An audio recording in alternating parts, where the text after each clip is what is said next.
What's really tall, often white or gray, and always sitting on top of an elevated piece of land? It's a water storage tank.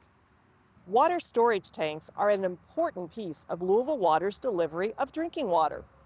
Louisville Pure Tap is pushed to the top of the tank and stored.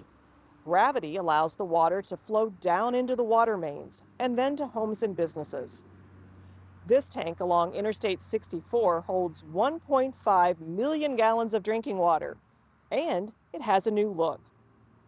There's a fresh coat of white and blue coating and a message. Think of it as a welcome to Louisville message and a reminder that our quality water brings quality of life to nearly 1 million people. If you're traveling east, you'll also see this message. Water Grows Kentucky is a campaign sponsored by Louisville Water that reinforces water's importance in growing the state's economy.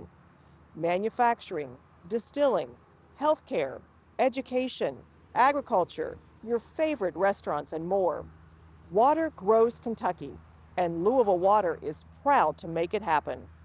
So the next time you're traveling on Interstate 64, look for the tank and the messages, but keep your eyes on the road.